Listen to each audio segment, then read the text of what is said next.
Good morning. This is Horizons Middle East and Africa. Our top stories this morning. French Prime Minister Michel Barnier is set to face his moment of truth with the far-right National Rally pledging to topple his government. The euro tumbles and French yield spreads widen.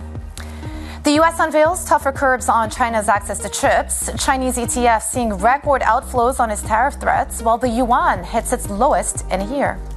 Plus, another day, another CEO exit. Intel ousts Pat Gelsinger after the board loses faith in his plans to turn around the firm. Well, it's just gone 8 a.m. across the Emirates. I'm Joanna Versace in Dubai. If you are tuning in from Dubai, thank you for tuning in because it is still national holiday. So we appreciate your commitment to watching the program.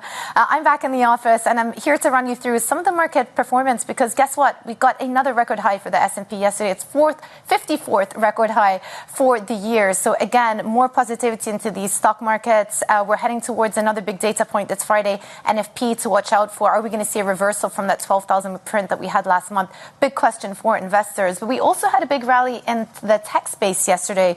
Magnificent Seven up more than 1.4% in trading. Apple at a all-time high, another record all-time high for some of these major stocks. So again, that's giving some life to those markets. Today, futures aren't doing a whole lot, but still leaning towards the green, up about 7 basis points. 10-year yields were, yesterday we saw a bit of a roller coaster session. At one point, we were up about 7 basis points on the day. That turned around by the end of the day when the Fed's Waller made very dovish comments suggesting that he would actually vote for a rate cut come the December meeting. So that caused a bit of a turnaround in bond yields. We ended the day 2 basis points lowered below the 4.2% mark. And then euro in focus, we are through 105 now. Again, one thing only that people are talking about there, and that is what is going to be happening with these French politics, with the French Prime Minister Barnier facing the possibility of a no-confidence vote in the coming days. So that is weighing on the euro. Switching over, and just a reminder that the OPEC meeting is virtual this week, is happening on Thursday, but this is the backdrop to it. And as you can see, the spare capacity amongst OPEC producers has been steadily climbing over the course of the last couple of months into this OPEC meeting. It just tells you that they are sitting on the potential to pump a whole lot more than they actually are pumping. But because of fundamentals in the market, they've been holding back from providing extra barrels to the market, given the weakness of demand that's coming through from China, in addition to the prospect of further supply coming out of non-OPEC countries. All right, let's also check in on how markets in Asia are faring. Avril is in our Singapore studio. And Avril, one thing caught my attention this morning, that is that the yuan is trading close to a one-year low. Yeah, we are seeing how dollar offshore yuan reached that 731 level earlier in the session. And this is as economic sentiment surrounding China just turns more frail and investors also bracing for the prospects of tariffs. So we're really seeing that hitting the renminbi. And this is despite support from the PBOC today in terms of the yuan fix. We saw how it came through with the strongest fix versus estimates since August, but it didn't do very much good. And the yuan, as you alluded to, slid to the weakest level against the greenback in a year. Now, we are seeing a bit of pairing of earlier declines. The PBOC governor in comments for Monday actually suggesting, reaffirming those plans to keep monetary policy supportive. Dollar yen also in focus, still hovering at the 150 level. And this is all coming on the day where Asia stocks are mostly running higher, tracking Wall Street, but China stocks are lagging. Joanna. Avril, thank you so much for the overview there. That was Avril Hong in Singapore. Now, the French government is close to collapsing, with far-right leader Marine Le Pen pledging to join a left-wing coalition to topple Prime Minister Michel Barnier's administration. It comes after Barnier invoked a constitutional mechanism to adopt a social security bill without a vote. This bill is now here. Now is the time to act to implement it. I believe we've now reached a moment of truth which confronts everyone with their responsibilities. It's now up to you, members of the Parliament of the nation, to decide whether our country adopts responsible financial texts, essential and useful to our fellow citizens. And French bonds and stocks came under renewed selling pressure. Bloomberg MLife strategist Mary Nicola joins us for more. Let us just recap some of the price action that we've seen in bonds and stocks. What would you say is the market pricing in at this point? Is it accounting for the possibility of another government collapse? I think at this point there's just so much uncertainty. So what the market is expecting is that we could see more uncertainty to come, more higher bond yields as a result, and of course further pressure on equity markets as well. So it's still, I think there's still more to come in terms of both bonds and equity markets, and same thing with the euro as well, because you just don't know how this political drama is going to unfold. So we've been flagging just now some of the performance of French bond yields, a lot of focus on that credit spread widening that's been taking place, but also the euro is back below 105. And it's interesting to note that the euro underperformance really started a couple of months ago, even before the government got to this point of potential no confidence votes, etc. To what extent is euro being dragged lower by French-specific political woes versus just broader concerns about the European outlook for the economy next year? Yeah, I think in general, there's just been this broad understanding about the euro, or concerns about the euro just overall, irrespective of what's happening with French bonds. The French bonds and the French drama just adds to it. But for example, what you're seeing is indiscriminate selling of the euro. So euro's under pressure against sterling, it's under pressure against the yen, and several other crosses, and that has a lot to do with what we're seeing on the political pressure side. But if you see from a dollar perspective and what's happening with the euro dollar, and you can see that the dollar still has a premium advantage over the euro, whether it's on rate differentials, whether it's on growth differentials, whether it's on just what's happening in the overall equity markets. And the equity markets really in Europe has been very disappointing in terms of earnings growth. So if you look at where the focus is, it's really been on the US, and of course that's putting pressure on euro dollar specifically, with of course the added momentum from what's happening in France, just putting pressure on the crosses. Yeah. All right. Great analysis. The Bloomberg MLife strategist Mary Nicolas running us through what's been happening with some of these French assets. Now, the U.S. has unveiled new restrictions on China's access to vital components for chips and AI. The move escalates a campaign to contain Beijing's technological ambitions, but stops short of earlier proposals that would have sanctioned more Chinese firms. The curbs on high bandwidth memory chips made by U.S. and foreign companies will likely affect South Korea's SK hynix and Samsung, as well as Idaho-based Micron Technology.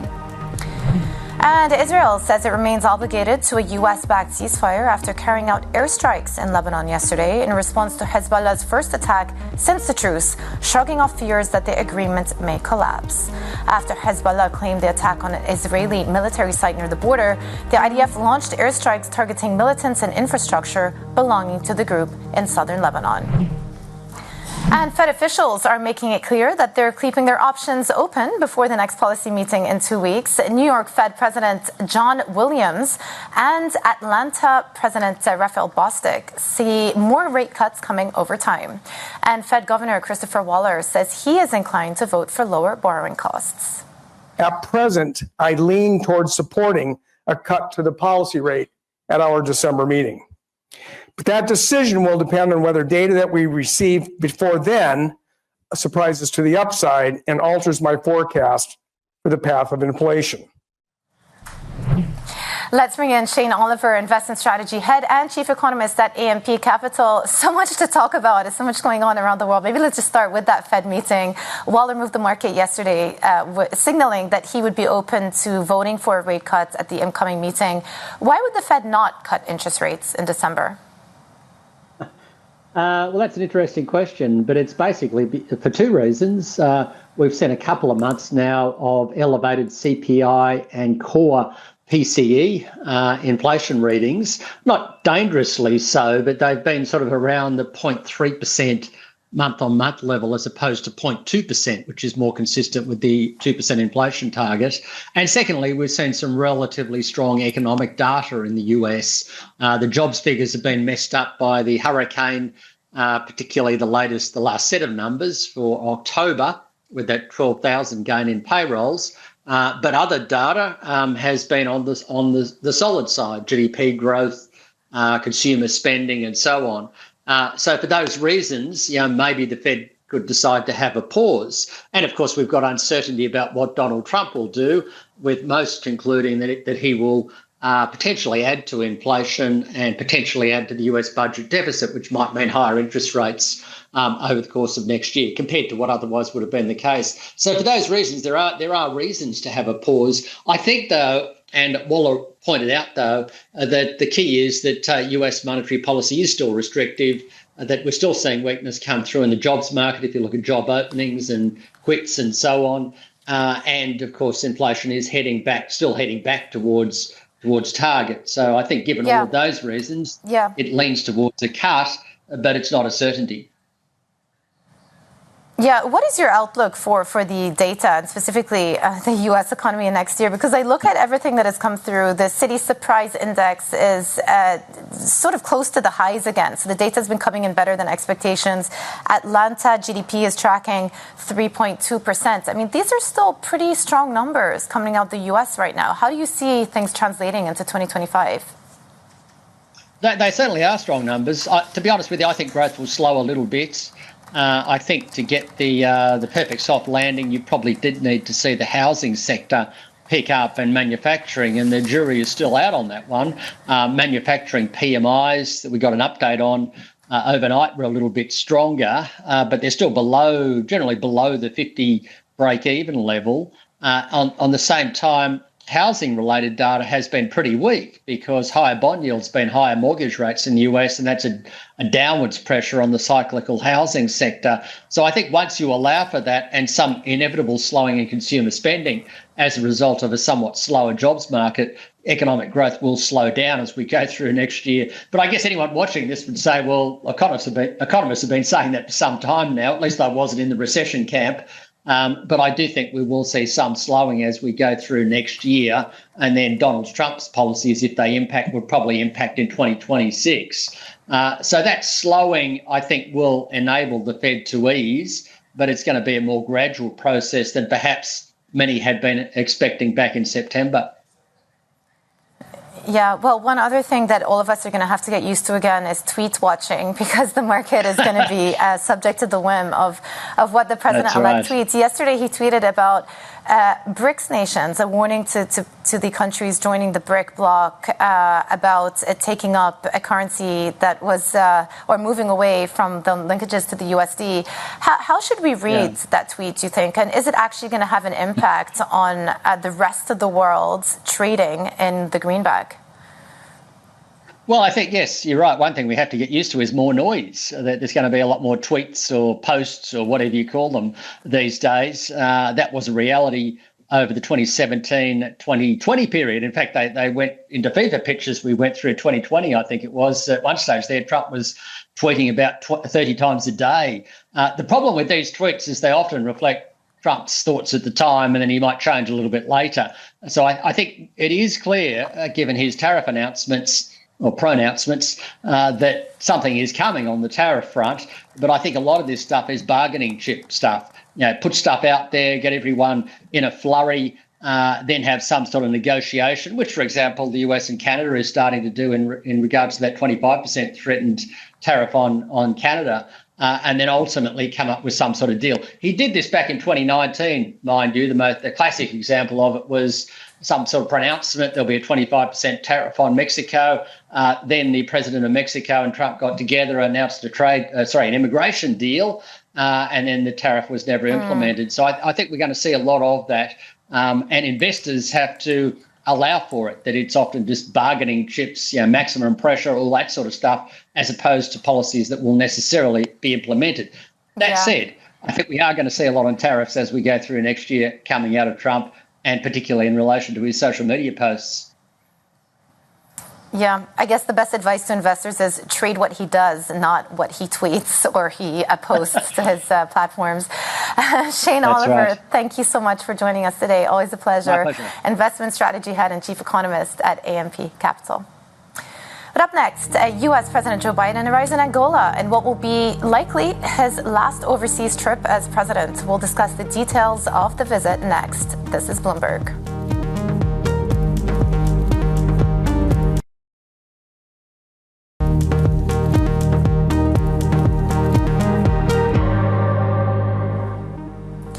Welcome back to Horizons Middle East and Africa. I'm Jumana Bersachi in Dubai. President Biden has arrived in Cape Verde to begin his visit to Africa. He is expected to meet the Angolan and Zambian presidents today while highlighting U.S. trade and infrastructure investment through the Lobito Corridor Railway. For more, let's bring in Bloomberg's Ondiro Ganga, who's in Kigali, Rwanda. Ondiro, first of all, this was a widely anticipated trip. For years, people had been expecting President Biden to make a trip to sub-Saharan Africa. He's now there in his final days as U.S. president. I'm interested to see why he's choosing to place so much emphasis on this Lobito Corridor Railway. Why is the railway so significant? Good morning, Jumana. So the railway is significant because it allows U.S. access to key minerals such as copper and cobalt that are critical for the EV industry as America tries to shift to carbon-free fuel. And the investment of about $866 million to refurbish these lines in DRC and Zambia just eases shipment of these minerals out of the continent into U.S. ports. And prior to this upgrading works, we saw Zambia and DRC rely on trucks to ship copper and cobalt to the ports in South Africa, Namibia, Mozambique, and Tanzania. But road routes come with their own unique set of challenges. It's 40% more costly. It's time consuming because of border checks and traffic snarl-ups. And also, the drivers are susceptible to gangs that attack them and loot their goods. In 2015, China tried to address this problem. They put some money to upgrade the railway line, but the tracks in DRC were in dismal state, so the freights were very little to none. And now with the influx of American money, we are seeing that haulage time will be cut from about 1 month to less than a week, which is a record if you think about it. U.S. is not stopping there. The government, together with companies, have committed another $5 billion to go into the corridor in sectors such as energy, agriculture, and telecommunication. And the line will extend to Zambia. Money is supposed to come from Italy and the African Development Bank, $820 million, and the rest will come from the U.S. Yeah, I remember a couple of months ago, our colleague Stephen Engel was in China reporting on the China-Africa summit. And back then we were talking about the fact that President Xi has made 5 visits to the African continent over the last decade. This is President Biden's first trip, obviously, as president in the last 4 years. How does this visit and potential U.S. investments into the continent counter some of China's influence? That's a great question. So we're beginning to see the global north warm up to Africa, and we're expecting that money will begin flowing. Just from this visit, we're understanding that a U.S.-based company backed by Bill Gates will be investing about $2.3 billion into a copper mine in Zambia, and 300,000 tons that they will be producing, a majority of it will be transported through the Lobito Corridor. We are also seeing Canadian companies that are expected to pump up to $3 billion into copper mines in Zambia, not just entering into the market, but also doubling their output. But if you think about this investment, it's a drop in the ocean as compared to what China is doing on the African continent. They produce 2/3 of DRC's copper, and just one company has pumped up to $9 billion in the Zambian copper industry, and another $5 billion has been committed all the way to 2031. And the Chinese investment does not stop there. So the U.S. cannot outcompete and outspend China. They've spent $120 billion in the Belt and Road Initiative, railways, roads, hydroelectric power dams, and this has bought them goodwill from the government and has allowed them access to African minerals. And they don't stop there. They've gone ahead to commit another $1 billion to go into the Tazara line to try and compete with the Lobito corridor that the U.S. is trying to do. Well, I think that chart tells us everything we need to know. Angola's top trade partners, $22 billion with China, only $2 billion with the U.S. Bloomberg's Ondiro Ganga in Kigali. Thank you so much for the overview of Biden's visit. Well, coming up, inside Intel, Bloomberg learns how the U.S. chipmaker and CEO Pat Gelsinger ended up parting ways. The details next. This is Bloomberg.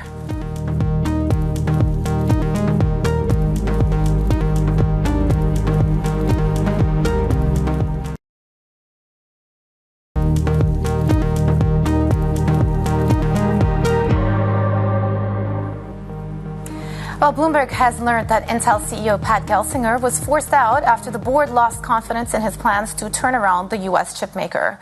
The clash came to a head last week when Gelsinger met with the board to discuss progress on winning back market share. Let's speak to Robert Lee from Bloomberg Intelligence. Robert, good to have you with us as we watch this unfolding story. We were talking about the massive restructuring plans that Intel were undergoing in order to bring back market share. Does the departure of Gelsinger provide somewhat of a reset to the company's plans? Yeah, I think at best it spells the beginning of the end of their challenges. But clearly we need to see who comes in to replace Gelsinger and what their strategic plan is, because this is a company which has struggled over the best part of 15 to 20 years to sort of engage and reposition itself into a growth market, because it's still far too dependent on PCs, which is an ex-growth sector. So where did it all actually go wrong? Apart from the fact that they weren't able to participate in the massive hype and wave that has gone into AI and everything that goes along with it. Okay, I mean, coming back to what I said a moment ago, they've seen the writing on the walls for PCs because, again, PCs are a very mature sector, and slowly but steadily they've actually been losing a little bit of share, particularly on the data center side. So they did recognise that, and they've had two main strategies over the best part of 15 to 20 years. One is to try and tap into, at first, the mobile phone market, going back to 15, 20 years ago, and more latterly into the smartphone market. They did put substantial effort into there. They had a number of chips to try and to tap into growth there, but ultimately, due to one reason or another, or misexecution, it didn't really work for them, and they had to pull out. Similarly, they've tried to reposition themselves into the foundry market, but as we know, that's a sector dominated by the Taiwanese and TSMC in particular. And then finally, going back to 2008 or maybe the early 2010s, Intel was actually the technology leader in the global semiconductor industry. Again, don't forget Gordon Moore, the co-founder of Intel. Moore's law, which defines is the drumbeat which the industry works to, was named after him. So this was once the leading technology firm in the global technology sector, and unfortunately they've lost that lead as well. So there are a number of strategic challenges that the new CEO needs to overcome. Yeah, absolutely. And we just had a chart up of an NVIDIA performance of the last year, up more than 200% versus Intel, which was down more than 50%. So really stark contrast between the two. Robert Lee from Bloomberg Intelligence, thank you so much for joining us. This is a quick look at futures, mostly leaning towards the green. Even Europe is leaning green. But coming up, we're going to be talking about what has been happening in France.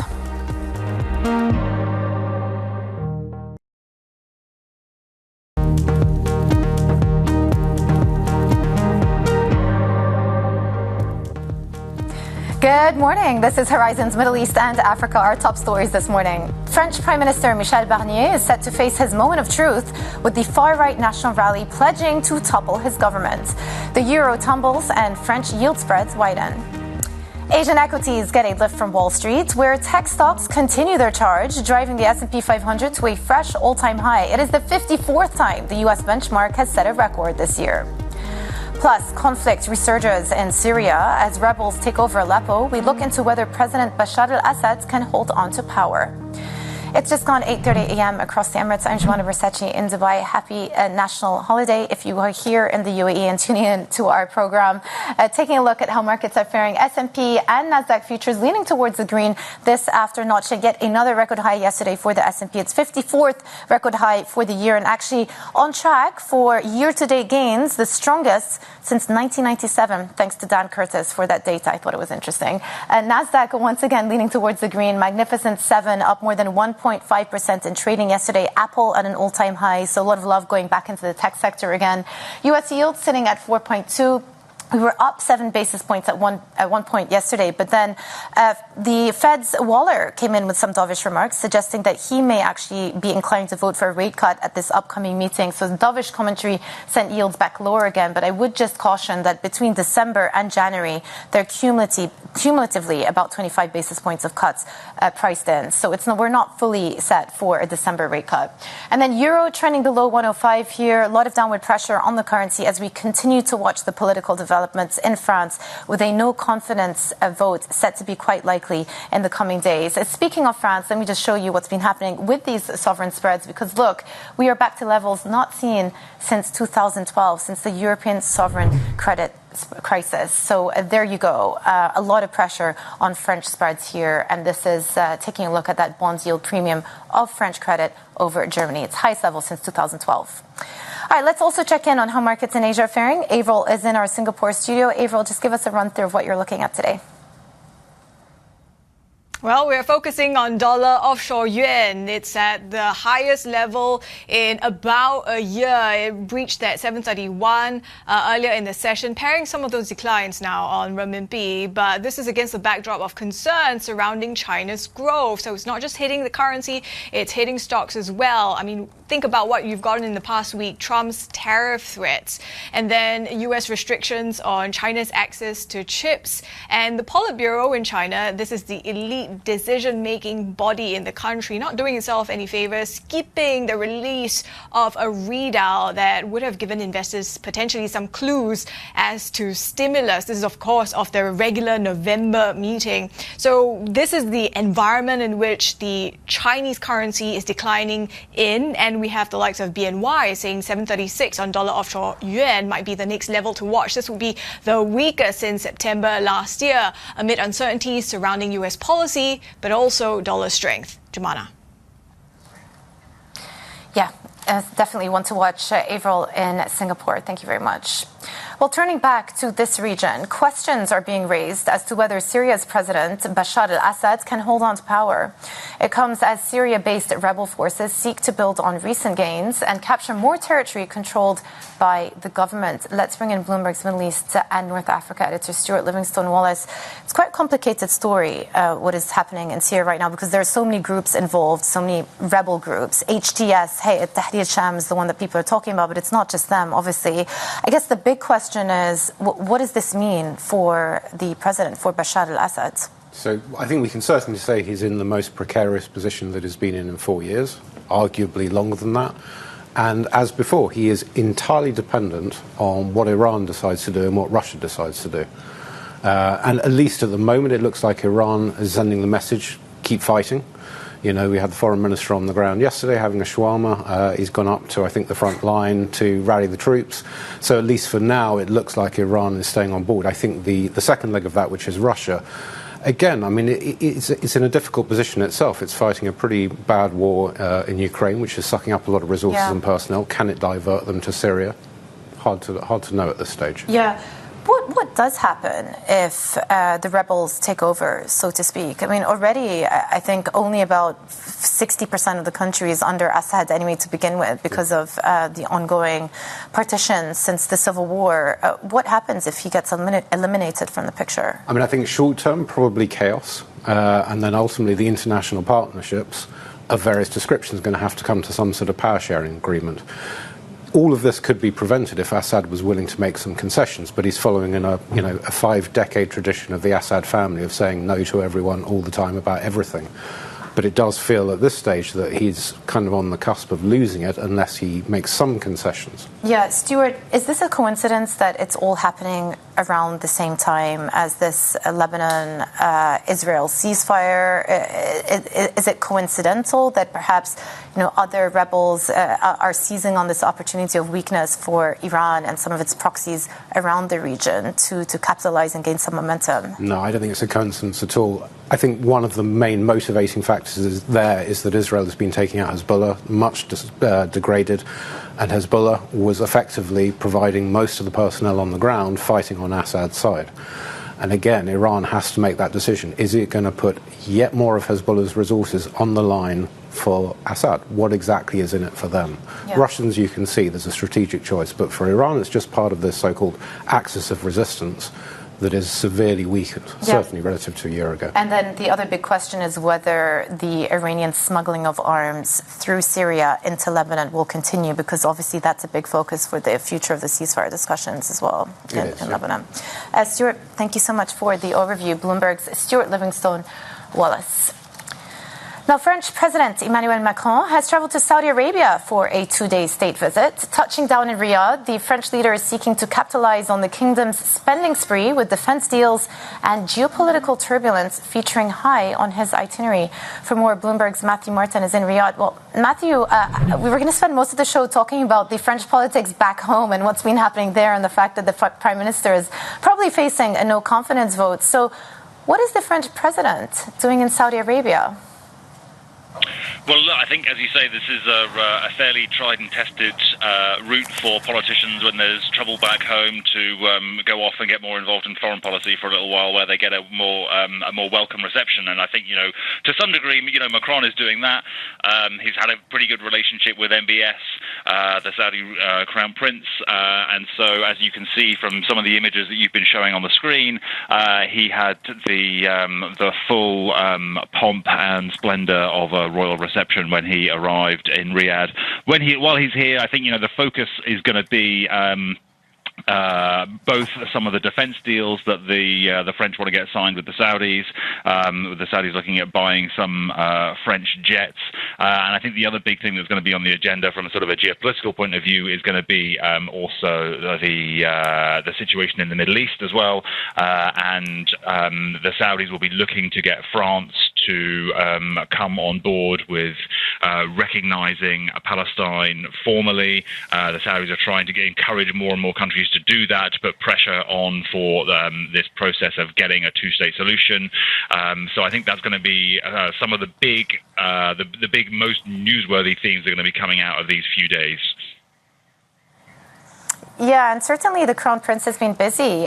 He was in Kuwait for the GCC summit, also made a surprise visit to UAE over the weekend, and now, greeting the French President Macron in his homeland. I just wonder, from the Saudi perspective, what are they looking to get out of this French visit?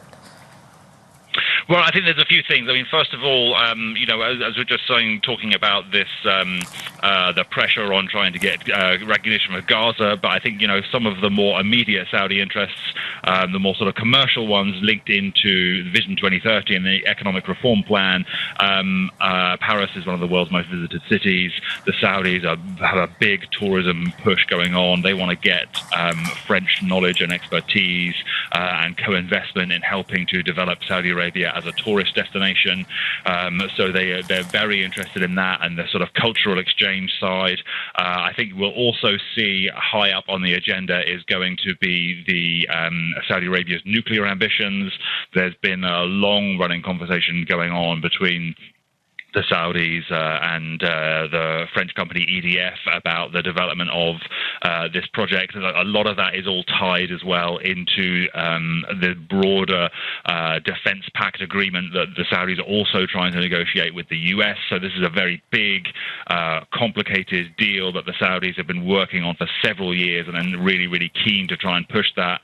And then also, as we mentioned earlier, I think defense is going to be the other big thing that's on the agenda. The Saudis are pushing very hard on trying to develop their own defense industry, and they'll be wanting to encourage French companies to come in and help. They don't want to just buy this kit. They want to get French companies to come here and help them make it.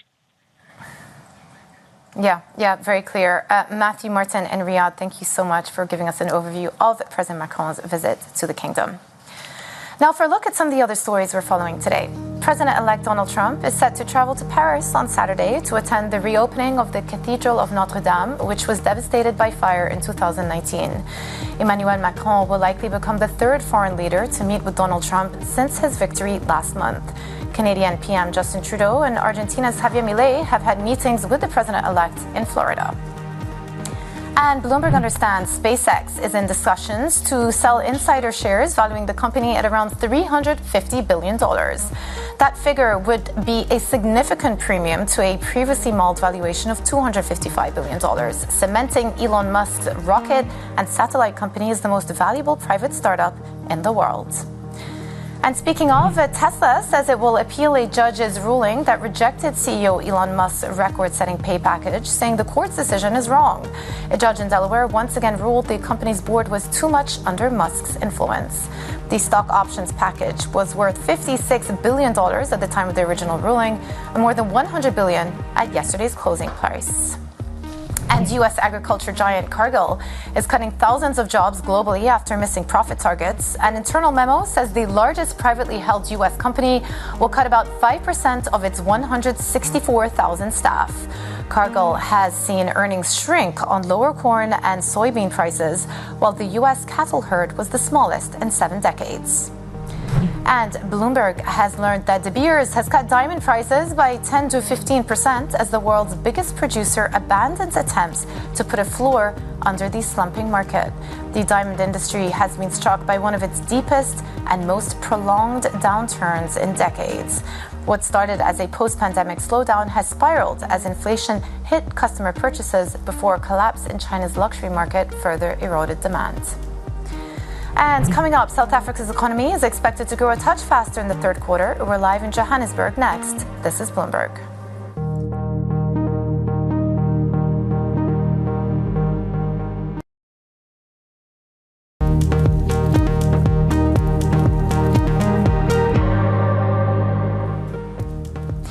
Welcome back to Horizons Middle East and Africa. I'm Jumana Bersachi in Dubai. South Africa's latest factory PMI reading has fallen below 50, led by declines in business activity and new sales orders. Meanwhile, business sentiment amongst manufacturers also contracted in November.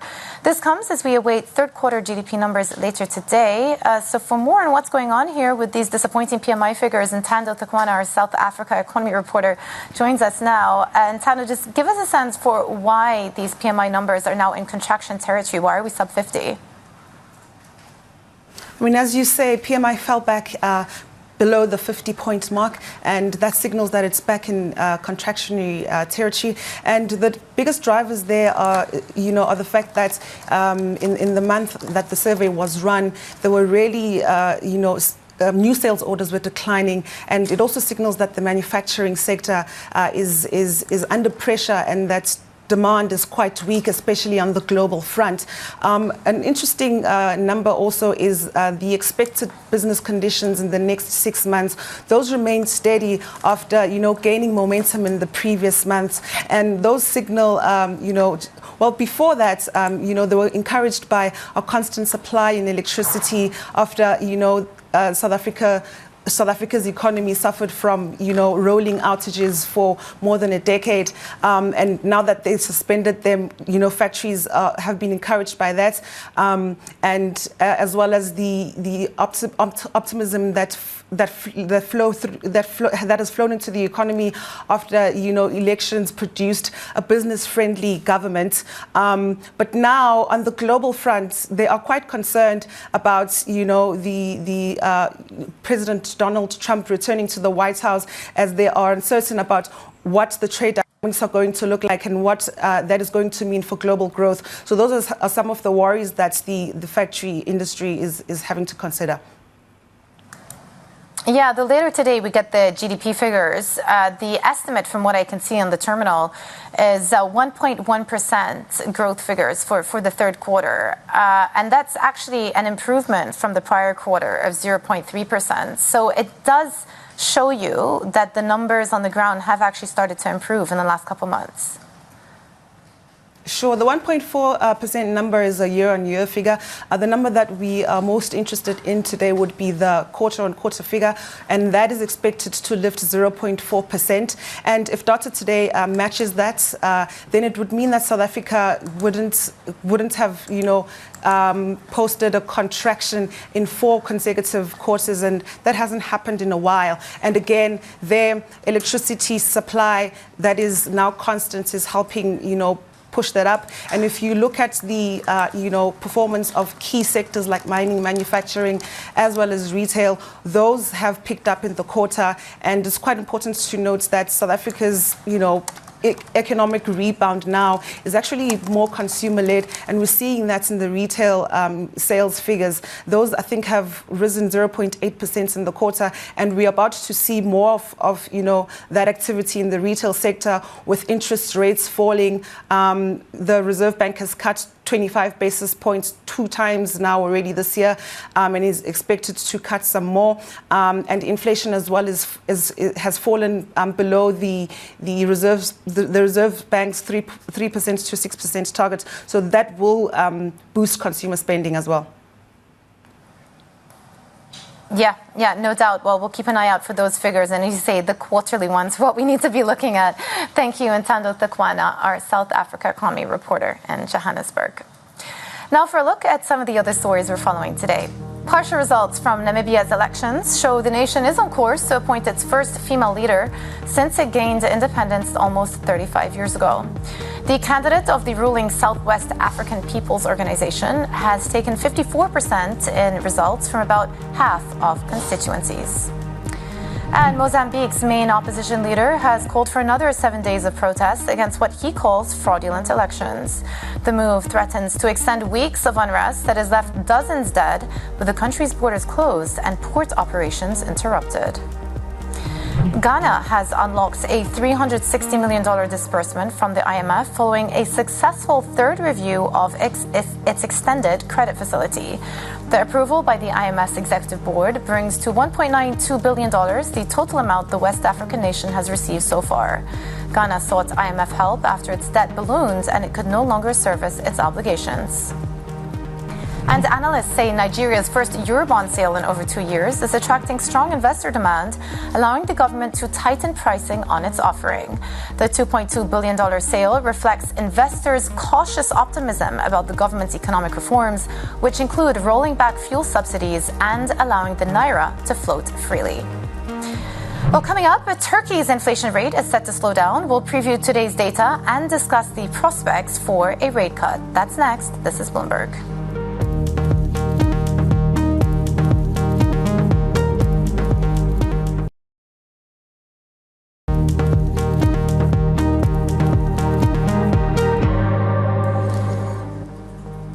Welcome back to Horizons Middle East and Africa. I'm Jumana Bersachi in Dubai.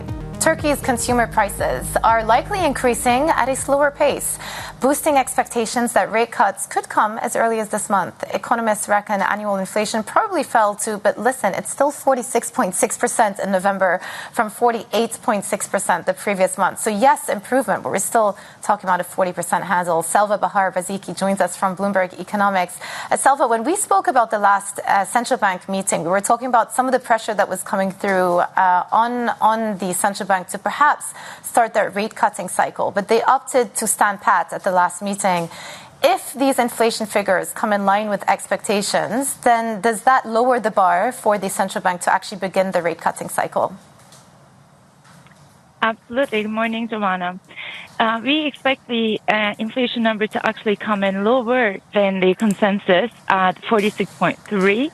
But more than the annual number, the central bank will be looking at what's happening at the underlying trend of inflation before they go into the meeting in about 2 weeks. We expect the monthly inflation rate to topple down to 1.7% from near 3 prior, and in seasonally adjusted terms, fall to 2% from an average of 3% in the third quarter of the year. So putting those two things together, we'll expect the central bank to see that as setting the scene for a December cut, together with the improvement in inflation expectations.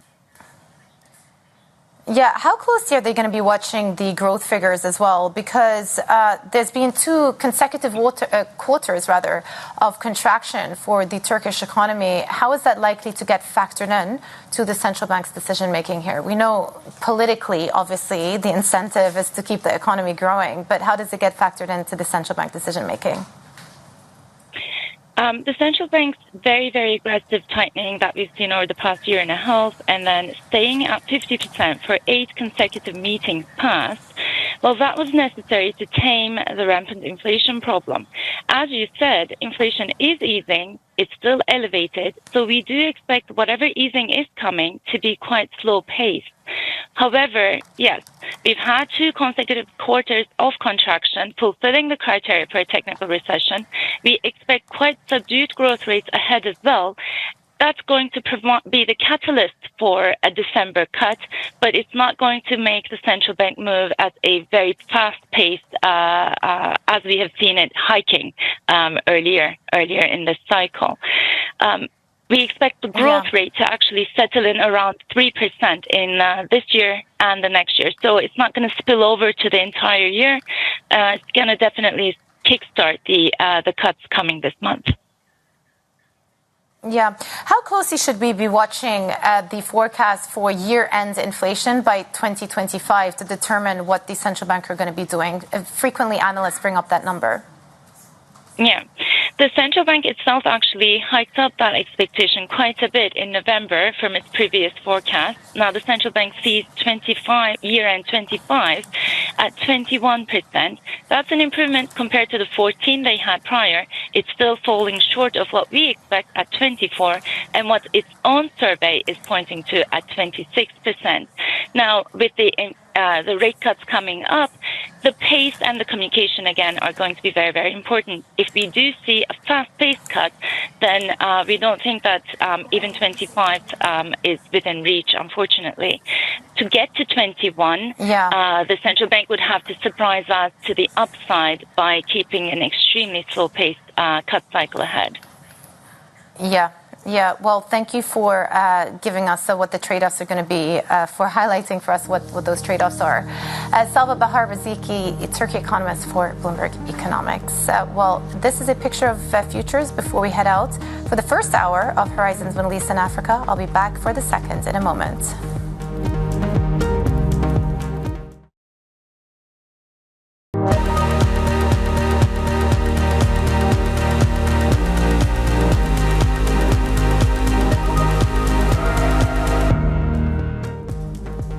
Good morning. This is Horizons Middle East and Africa, our top stories this morning. French Prime Minister Michel Barnier is set to face his moment of truth with the far-right National Rally pledging to topple his government. The euro tumbles and French yield spreads widen.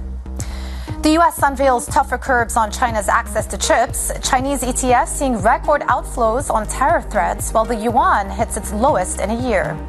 Plus, another day, another CEO exits. Intel ousts Pat Gelsinger after the board loses faith in his plans to turn around the firm. Good morning again, everybody. It's just gone 9 a.m. across the Emirates. If you're just joining us, I'm Joanna Versace in Dubai. Welcome to the second hour of Horizons Middle East and Africa. Picking up from some gains once again in Wall Street yesterday. S&P, another record high, 54th record high for the year. Also, solid performance out of the Nasdaq, up around 1% in trading yesterday. So some love coming back into the Magnificent Seven again, or I should say continues to pour in to the Magnificent Seven. Apple at an all-time record high. So that's on our radar as we head into a week of more data. NFP on Friday is going to be closely watched by the market. 10-year yield sitting at 4.20. A bit of a roller coaster ride yesterday. We were up in yield terms at one point during the day, but then when Christopher Waller spoke and indicated that he's leaning towards a rate cut at the upcoming meeting, things turned around. So we rallied about 3 basis points by the end of the session.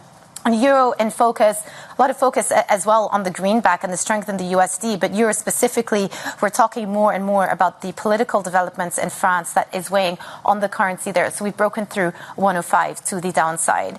Another big event that we're watching out for this week is on Thursday. That is the virtual OPEC meeting that is going to take place. And we've been speaking at length into the run-up to this meeting about some of the drivers that have been affecting the price of oil and the energy complex as a whole, but also just to point out that OPEC's spare capacity has been building up, tells you that these producers are sitting on extra barrels of oil that they could bring back to the market, but they're choosing not to bring back to the market due to market conditions. So all of that will be factored into their decision-making on Thursday. All right, let's also check in on how markets in Asia are faring. Avril is in our Singapore studio. Quite a lot going on in the Chinese equity space this morning. Avril, just give us a run-through. Yeah, stocks are underperforming in China, as is the currency. We've been talking a lot about dollar China today, so I thought I'd talk about dollar yen, the Japanese currency, which is losing ground against all its G10 peers. And this is despite talk that we could see a triple hike for this calendar year, right? After the move in March and July, if we see one this month, that would be the first time we've seen 3 hikes in a calendar year since 1989. What does this mean for dollar yen? How much further are we going to see a fall? Some of the MLive bloggers don't seem so convinced we'll see much stronger Japanese currency. Don't forget, we have the BOJ and the Fed. They're going to be meeting in 2 weeks, having their respective central bank decisions given the states of their economies. Some of the MLive team think that the natural outcome is going to be one of a dovish BOJ and a hawkish Fed, which means weaker yen. So something to keep in mind as we see dollar yen hovering at the 150 level today. Jumana. Avril, thank you so much for the overview. And of course, dollar yen in focus as well, trading around 150. Well, French assets are again under pressure as Marine Le Pen's party pledged to topple Prime Minister Michel Barnier's government. Bloomberg MLive currency and rate strategist Van Ram joins us for more. So the pressure continues to build. It's political pressure. It's translating into market pressure now. You're seeing a widening of CDS spreads, credit spreads, the euro under pressure. Does that continue in light of what's happening on the political front? I think so. And I think that it's going to continue much more on the euro front and on the German yield front. Because if you look at the French yield spreads, they've pretty much incorporated all the bad news. In fact, if you compare France's 10-year notes to Spain's 10-year bonds, the yield spread is negative 15 basis points, even though Spain is lower rated. So you would think that the yields would be higher on Spain, but that's not the case. Spain's bonds are yielding less than France. So the adjustment is almost complete in French bonds, but they will sell off this morning again because of the political news. But I think that the bigger impact will come with the euro and with the German bonds, because German bonds are caught in a tactical rally and they will continue that rally because of the collateral scarcity that it means, because French oats are used as collateral.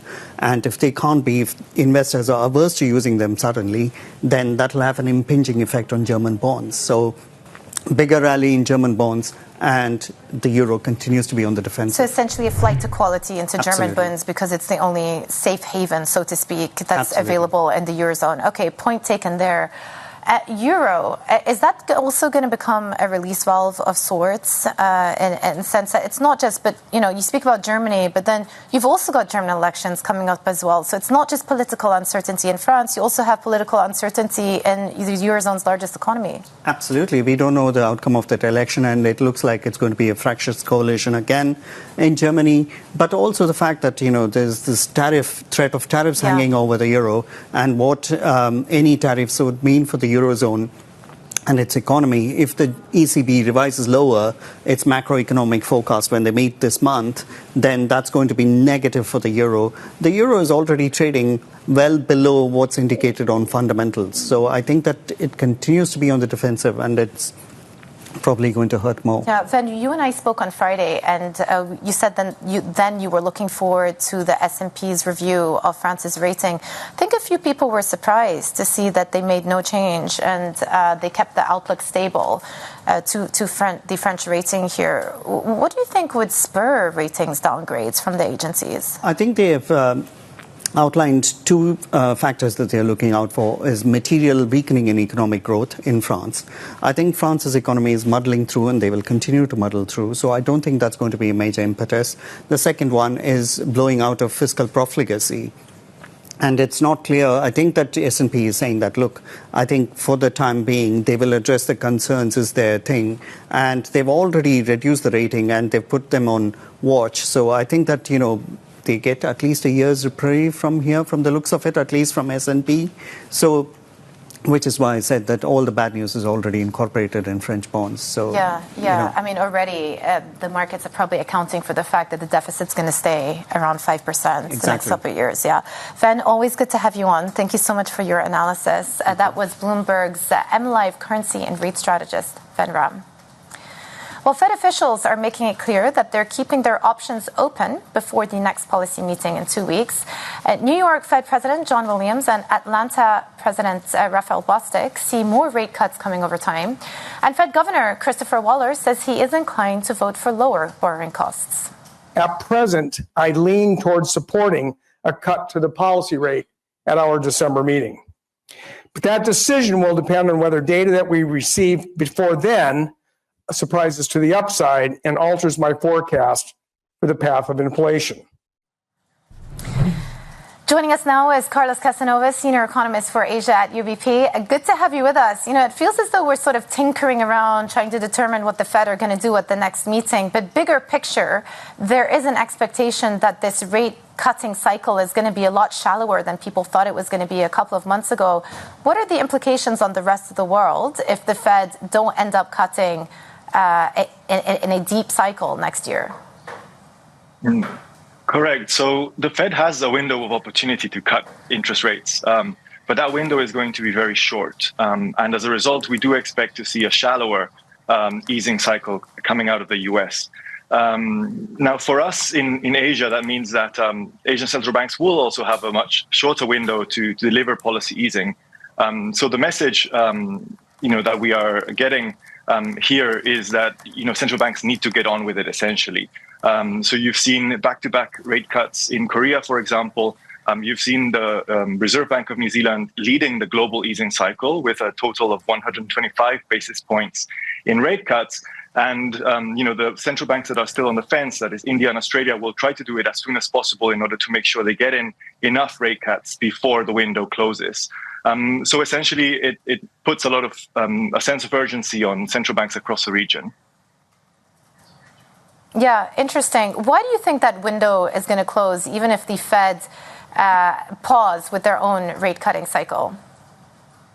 Well, we think the Fed will deliver another cut in December. I think inflation has been in line with consensus. So this disinflationary process is very slow, but at least, via the December rate cut, it shouldn't be a hindrance. And barring any upside risks to labor data, the Fed understands that they need to do something. And so it's likely that they'll cut in December. They will pause thereafter to try to evaluate what that means on the economy. It's unlikely that we'll see another back-to-back decision in January. But the Fed does understand that, between now and the point in time when a lot of Trump's policies kick in, remember, these are highly reflationary policies that are aimed at achieving higher growth in the US of around 2.5 to 3% over the coming years. Those will start to kick in about the second half of the year. And on top of that, you have to compound a base effect on inflation. So the Fed has some time between now and the second half of next year to do some easing. But we do think that is going to be a much shallower pace of rate cuts. And so we do expect some revisions to the dot plots in December as well. Yeah, so I've been tracking the global performance of equities, and clearly there's been a stark outperformance of U.S. stock markets versus other markets, including Chinese stock markets. Today also, we've just been highlighting the fact that the renminbi is trading at a one-year low versus the USD. What do you think is going on here? Is this a dollar trade, a dollar strength trade, or is it investors taking a view on the direction of travel for the Chinese economy despite the authorities' best efforts to stimulate? I think it's a little bit of both. We are certainly observing weakness against the US dollar across most currencies in Asia. The only exception being the Japanese yen has been extremely volatile. But all of the other currencies have depreciated against the US dollar. And part of that is this strength in the US economy driving stronger dollar post-election.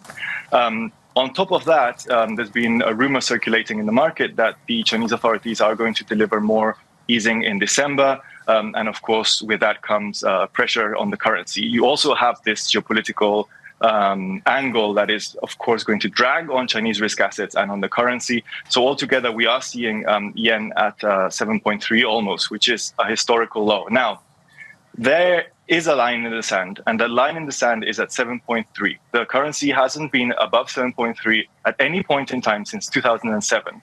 The pair also looks slightly oversold if you look at technicals like the resistance index.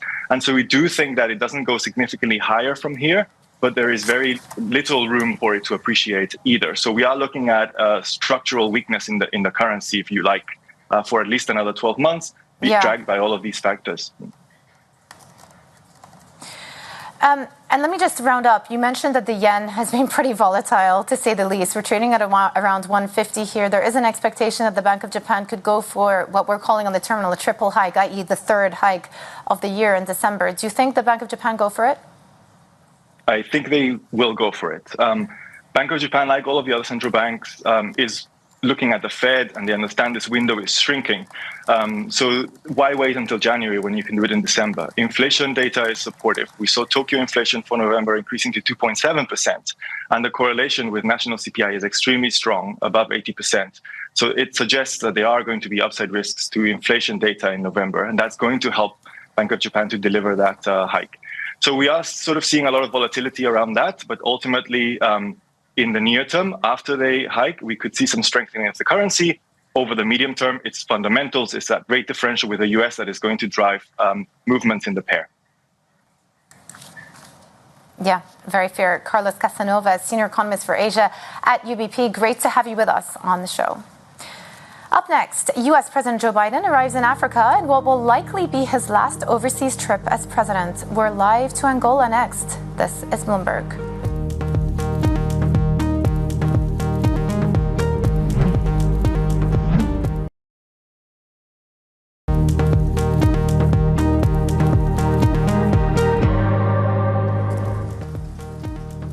Welcome back to Horizons Middle East and Africa. I'm Jumana Bersachi in Dubai. President Biden has arrived in Angola, where he's due to meet the president later today. He is expected to highlight U.S. trade and infrastructure investments through the Lobito Corridor Railway. Joining us for more is Bloomberg's Africa correspondent Jennifer Zabazaja in Luanda, Angola. It's great to see you, Jen. Just walk us through what we should be expecting out of President Biden's visit to Angola today. What's on the agenda? Yeah, Jumana, good morning to you. We are here in Luanda, 5 a.m. here. Listen, today, in many ways, is about the symbolism as much as it is about the business. Now, we saw President Biden arriving here in Luanda yesterday. He was greeted by the Foreign Minister, Tete Antonio. We didn't get to see the president of Angola last night. So, as you were mentioning, the expectation is really that we will finally see President Lourenço. President Biden will hold a bilateral meeting with the president. And then after that, he will actually make some remarks at the National Museum of Slavery. And I mention that because Angola, of course, traditionally and back decades ago, was a major hub for transatlantic slave. And so many in the diaspora actually see this as very symbolic and key to Biden cementing his legacy for him to be at least acknowledging the past U.S.-Angola relationship and what the future could hold. And then really, it is about the business. It is about what is really anchoring this trip, which is the Lobito Railway. You mentioned a little bit about how the infrastructure investment has really been key to what the U.S. has been focused on here. And that is what we will see. We will see the key stakeholders, and I'm talking about President of Zambia, we'll also see the President of Angola, and also a number of private stakeholders involved in the discussions around the current commitments and the future commitments to this Lobito Railway and this refurbishment. And we should note that this is very significant for a number of reasons, mainly because we actually see Congo and Zambia expected to hold at least 10% of the world's copper and cobalt deposits. And so this is key for the transition. And this is really why we're seeing the U.S. investing multi-billions of dollars into the refurbishment of this. But of course, it is about Angola and what they're hoping to get out of it. So that's what we're going to wait to hear from later today. So in the last hour, we were looking at a chart of Angola's trading partners, and we will show that now. But essentially, the trade that it does with China is about 10 times as much trade as it does with the U.S., at 22 billion odd versus 2 billion with the United States. So it seems as though it's going to be, there's the chart, it seems as though it's going to be very difficult for the U.S. to actually counter China's influence in sub-Saharan Africa, obviously in Angola, and the situation to the extent that is required. Yeah.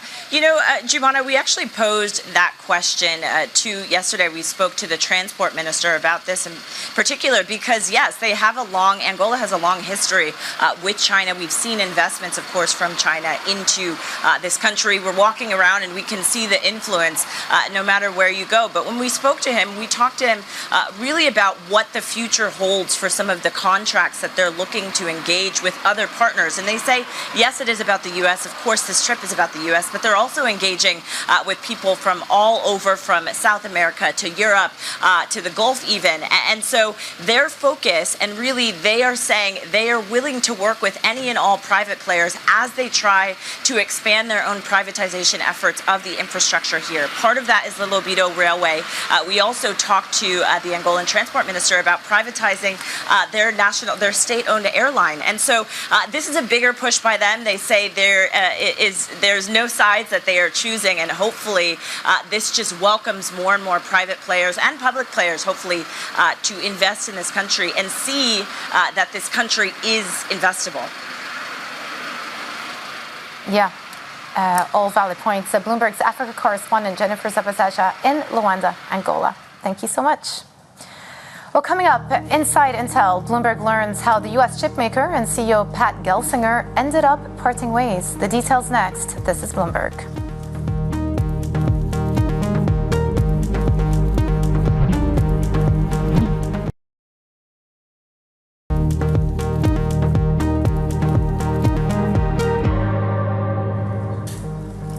Welcome back to Horizons Middle East and Africa. I'm Jumana Versace in Dubai. Bloomberg has learned that Intel CEO Pat Gelsinger was forced out after the board lost confidence in his plans to turn around the U.S. chipmaker. The clash came to a head last week when Gelsinger met with the board to discuss progress on winning back market share. Let's speak to Robert Lee from Bloomberg Intelligence. Remember, we did a big take and we looked into the story of Intel, the restructuring plans that were going on ahead. And the first line of that article from back in September was a slow motion disaster. One of the most important companies in the modern technology industry is reaching a pivotal moment this week. That was back in September. And of course, now we know that Gelsinger is gone.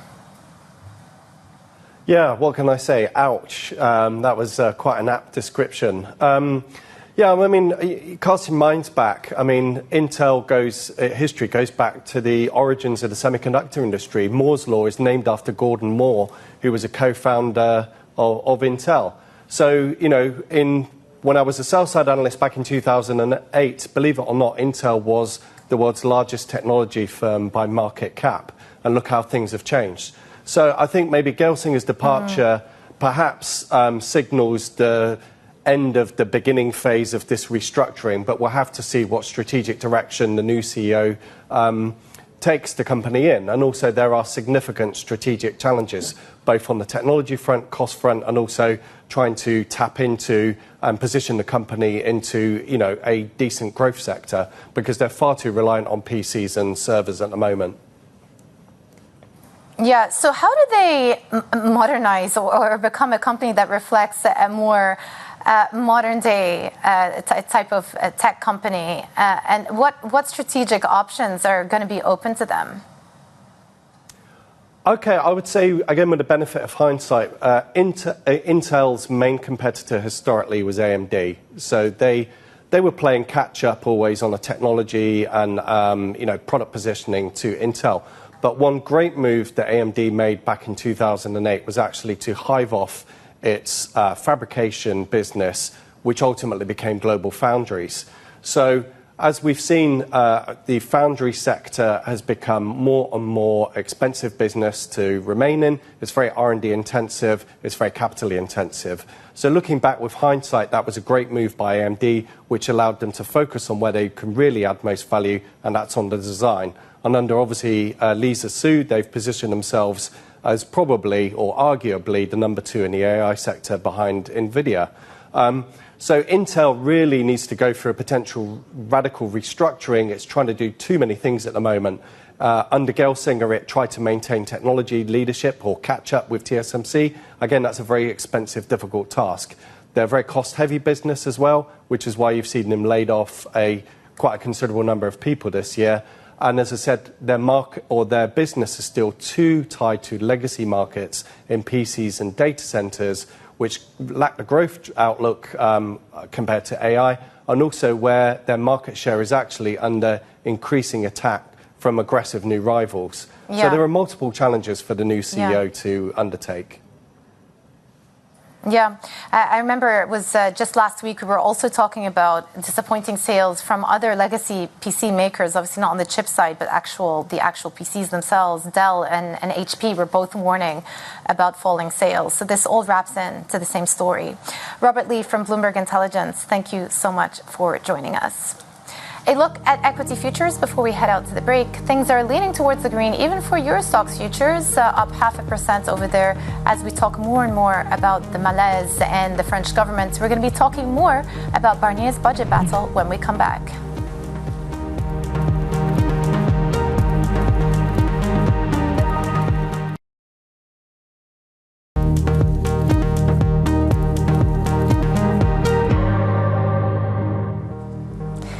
Good morning. This is Horizon's Middle East and Africa. Our top stories this morning. French Prime Minister Michel Barnier is set to face his moment of truth with the far-right National Rally pledging to topple his government.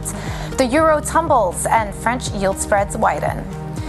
Asian equities get a lift from Wall Street, where tech stocks continue their charge, driving the S&P 500 to a fresh all-time high. It is the 54th time the U.S. benchmark has set a record this year. Plus, conflict resurges in Syria as rebels take over Aleppo. We look into whether President Bashar al-Assad can hold on to power. It's just gone 9:30 a.m. across the Emirates. I'm Joanna Bercecci in Dubai. Welcome to Horizon's Middle East and Africa, tracking how these U.S. futures are trading. Not seriously green in the morning, moderately green. We're talking about now about 5 basis points or so, but building up from strong gains yesterday in the session. Another record high for the S&P. It is actually tracking year to date its best year since 1997. So there you go, another superlative to talk about in the context of U.S. stock markets.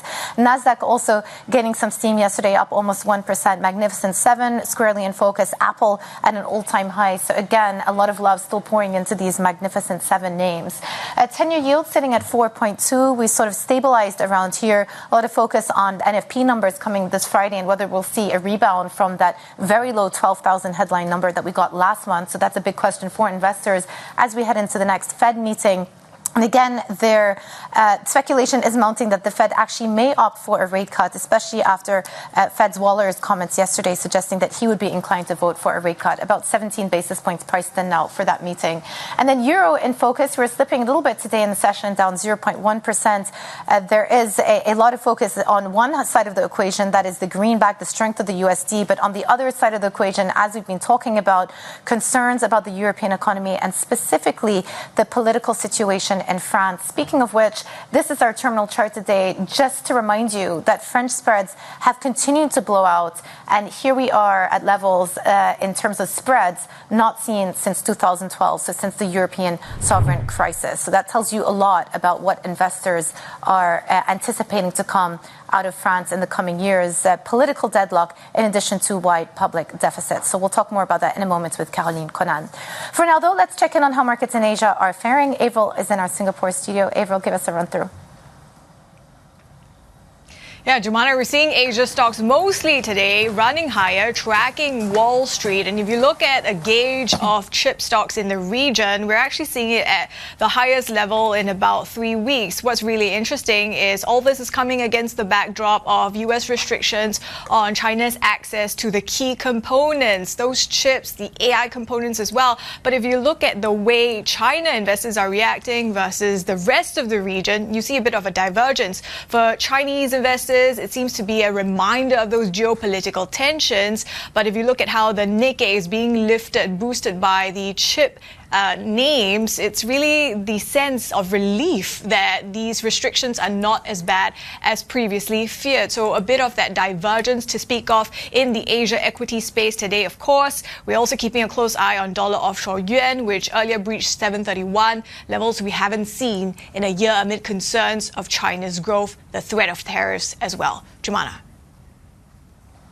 Avril, thank you so much for the overview. Avril Hong in Singapore. Now, the French Prime Minister says the government is close to collapsing, with far-right leader Marine Le Pen pledging to join a left-wing coalition to topple the administration. It comes after Barnier invoked a constitutional mechanism to adopt a social security bill without a vote. This bill is now here. Now is the time to act to implement it. I believe we've now reached a moment of truth which confronts everyone with their responsibilities. It's now up to you, members of the Parliament of the nation, to decide whether our country adopts responsible financial texts, essential and useful to our fellow citizens. Well, it's all going on in Paris. Let's get more from Bloomberg's Caroline Conad in Paris for us. Caroline, I was out yesterday, but I know that you had an exclusive sit-down with the French finance minister, and he told you that they were not going to be blackmailed into changing any of the details of the budget. It seems like they may have to change their mind. And in fact, even if they said that, at the end, Michel Barnier really tried to please Marine Le Pen until the very last minute, because in the middle of the afternoon, just before this bill came to Parliament, he actually said he was giving up what he wanted to do on drug reimbursement, which was one of the key requests from Marine Le Pen, and even actually cited her in his communiqué, saying this was to respond to a demand of the National Rally. Well, that wasn't enough. Marine Le Pen wanted more. She wanted to also include in this bill the fact that the government had to give up delaying the indexation of pensions on inflation from January. And she said that was another key issue. That was too late to include it in the bill. So in the end, she will support this motion of no confidence that could happen as soon as Wednesday night or perhaps Thursday morning. And it looks like at this point, the collapse of the Michel Barnier government is almost inevitable. Jordan Bardella, the president of the National Rally, yesterday was talking about a miracle to save this Barnier government. But clearly, if the National Rally backs the motion of no confidence from the far left, clearly there is no way out, and Michel Barnier will probably have to resign by Thursday morning. Okay, well, Caroline, if that happens, then what does it mean for the government's ability to actually set a budget for 2025? We're very close to January the 1st, and there's still no budget that's been approved. Yes, in fact, in France, you don't have a shutdown like you have in the US. You have what we call special laws, which are emergency decrees that allows you to get funding month by month in order to still collect taxes and be able to pay public servants. And of course, this is important because there are lots of public servants in France, nearly 6 million of them. So clearly, that is not something that Marine Le Pen will be able to answer to her electorate if that happened. And she knows that. She's been repeatedly saying in the French media, there's not going to be any chaos. We're not like the US system. There's not going to be a shutdown. But still, it does bring France in another uncharted territory, lots of political uncertainty, because then President Macron will have to name a new prime minister. And remember what happened last time when we had the snap elections in July? It took him 2 months to appoint a prime minister, because at the end, he still has a majority in parliament. He cannot call new snap elections until at least July. And you know, it's ironic because President Macron, as you know, is in Riyadh at the moment on a state trip in Saudi Arabia. He hasn't commented yet on domestic politics, but he might come back tomorrow with some of his ministers who actually may be out of a job. Yeah, well, that is the irony of the trip's timing. Also, let's not forget the reopening of Notre Dame this weekend, where President-elect Trump is also going to be attending. So he's going to have a busy couple of days, President Macron. Bloomberg's Caroline Conat in Paris. Thank you so much for the reporting there. Well, for more on France's political drama and its economic impact, let's bring in Sami Shar, chief economist and CIO of Switzerland at Lombard Odier. So much going on in France. I was just taking a look at where French spreads are trading versus Germany. 88 basis points. We haven't been at these levels since the European sovereign crisis that takes us a long way back to 2012. Is all the bad news priced in at these levels, so to speak?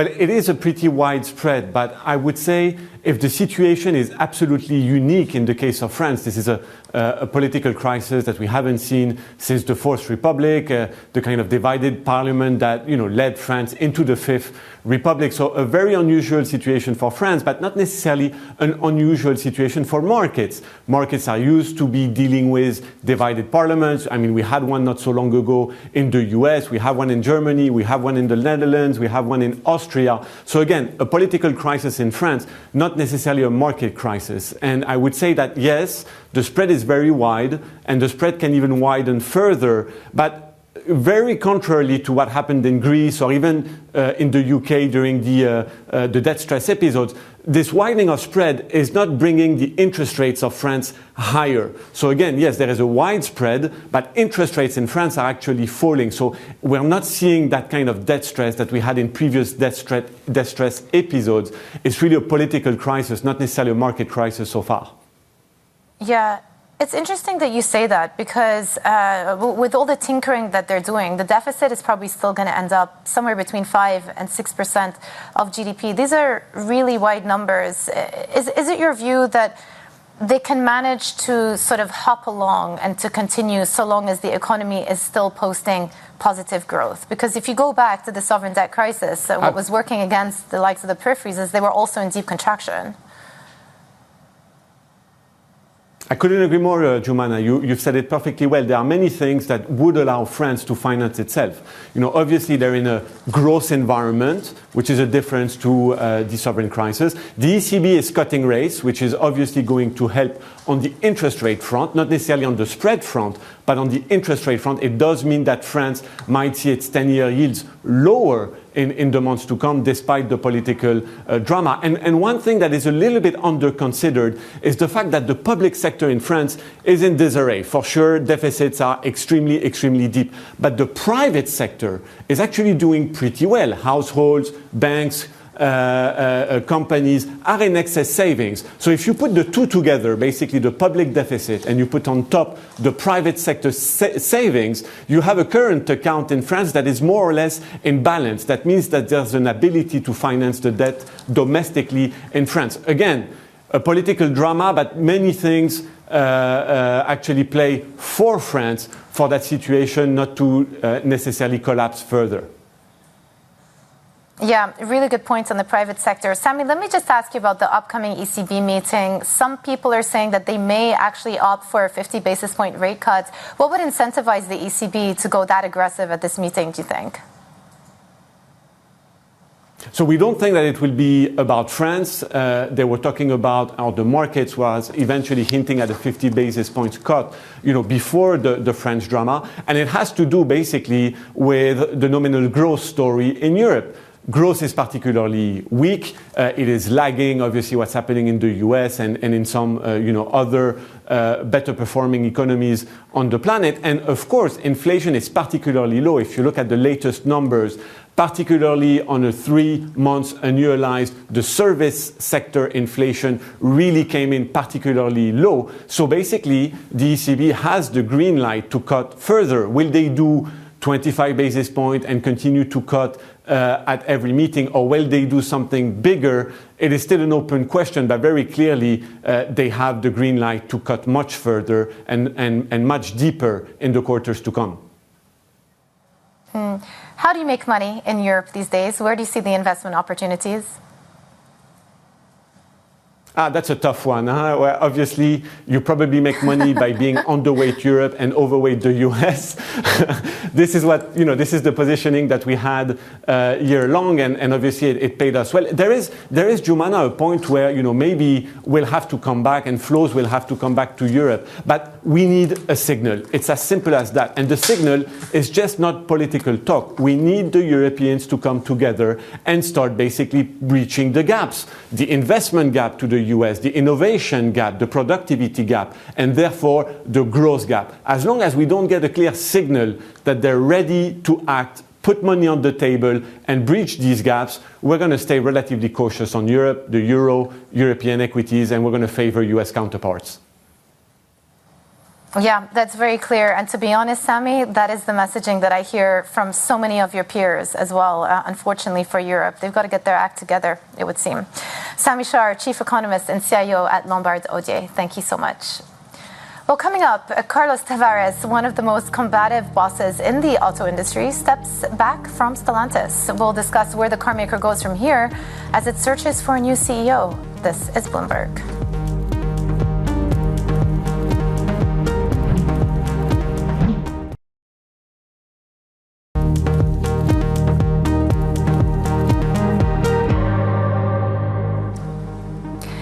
Welcome back to Horizons Middle East and Africa. I'm Jumana Versace in Dubai. Carlos Tavares, the cost-cutting extraordinaire and one of the most divisive executives in the auto industry, has quit. Tavares has barely hung on to his job after a sharp profit warning in late September. The warning laid bare the troubles the parent of Jeep, Fiat, Chrysler, and Peugeot faced. To find out where the carmaker goes next, let's bring in Linda Liu, who's in Hong Kong. Well, we've just been tracking the performance of Stellantis over the course of the year, down more than 40% in stock price terms. Tavares has gone from one of the highest paid auto executives to now being out of a job within 1 year. How did this fall of grace happen for him? Yes, like you said, there was a shock profit warning that came in September. But Tavares' abrasive personality has also made him kind of the enemy of a lot of different stakeholders of Stellantis. You've got the United Auto Workers, the union for Stellantis, who have been on a campaign to get Tavares out. And you've also got Stellantis dealers who wrote an open letter very harshly criticizing Tavares, saying that the course that he had taken the company on was a disaster. And not only that, Tavares also had tensions with the Italian government over some of the policies that he was trying to take Stellantis with the emissions. So all of these have added to just a very, very tense time for Tavares trying to placate these stakeholders. And now we're seeing that he hasn't really successfully managed to really solve these challenges. Yeah, the thing about Stellantis as a company is it was sort of put together with all of these countries' automakers under one parent conglomerate, which was Stellantis. What happens next to the company as a whole with all of their different respective units? Yeah, it's really interesting for the management now to search for the next candidate, because this candidate has this big job of taking Stellantis out of the mess that they're in and trying to take them into the future. Now, there's a 10-person committee who's tasked with finding the next CEO. And what our colleagues are hearing is that people with US experience is going to be prioritized.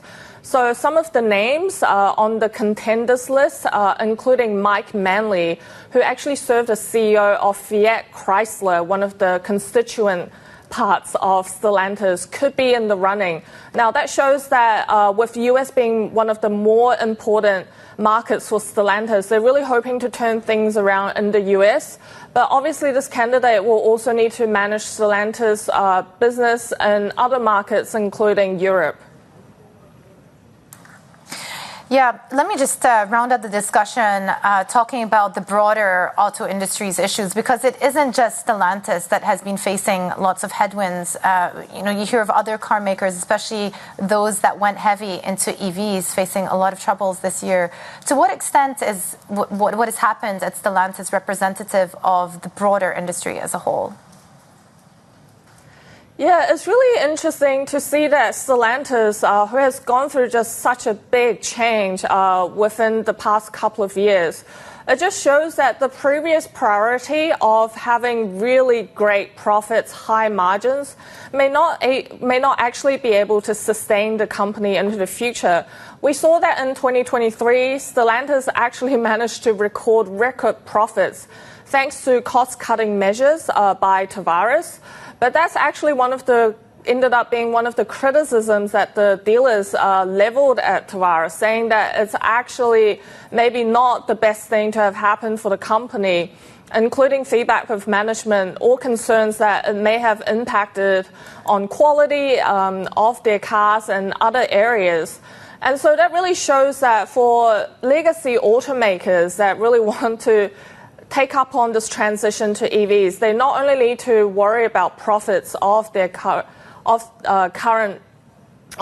financial health, but they really need to spend money and put more investments into EVs, into new technologies such as self-driving to compete with some of these newcomers like Tesla and BYD.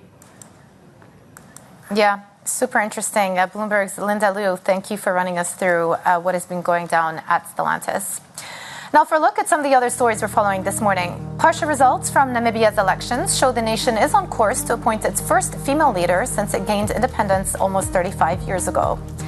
The candidate of the ruling Southwest African People's Organization, SWAPO, has taken 54% in results from about half of constituencies. And Ghana has unlocked a $360 million disbursement from the IMF following a successful third review of its extended credit facility. The approval by the IMF's executive board brings to $1.92 billion the total amount the West African nation has received so far. Ghana sought IMF help after its debt ballooned and it could no longer service its obligations. And coming up, Bashar al-Assad's future as Syria's president hinges on the support of allies as rebel forces seek to wrestle more territory from government control. We'll discuss the country's reigniting civil war next. This is Bloomberg.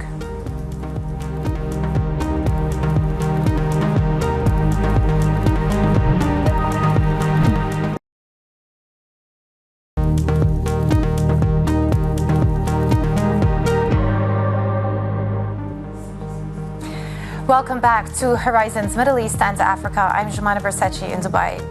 Bloomberg understands SpaceX is in discussions to sell insider shares, valuing the company at around $350 billion. That figure would be a significant premium to a previously mulled valuation of $255 billion, cementing Elon Musk's rocket and satellite company as the most valuable private startup in the world. Tesla says it will appeal a judge's ruling that rejected CEO Elon Musk's record-setting pay package, saying the court's decision is wrong.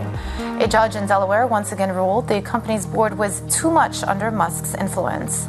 The stock options package was worth $56 billion at the time of the original ruling and more than $100 billion at yesterday's closing price. President-elect Donald Trump is set to travel to Paris on Saturday to attend the reopening of the Cathedral of Notre Dame, which was devastated by fire in 2019. Emmanuel Macron will likely become the third foreign leader to meet with Donald Trump since his victory last month. Canadian PM Justin Trudeau and Argentina's Javier Milei have had meetings with the president-elect in Florida as well. And U.S. agriculture giant Cargill is cutting thousands of jobs globally after missing profit targets. An internal memo says the largest privately held U.S. company will cut about 5% of its 164,000 staff. Cargill has seen earnings shrink on lower corn and soybean prices, while the U.S. cattle herd was the smallest in 7 decades. And over here in the region, we are keeping a close eye on developments in Syria. Earlier on in the show, we were talking about the pressure that President Assad is coming under due to the uprising of rebels in and around Aleppo. So that is a big story over here. As for global markets, well, they continue to go from strength to strength. S&P futures leaning towards the green as well, 7 basis points tracking on from a record high yesterday, another record high for the year.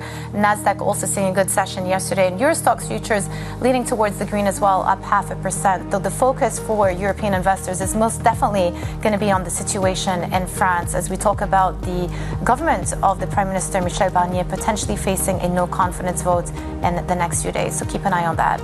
But that was it for Horizons Middle East and Africa. I'm Jumana Bersachi in Dubai. Stay with us for Daybreak Europe with Tom McKenzie. This is Bloomberg.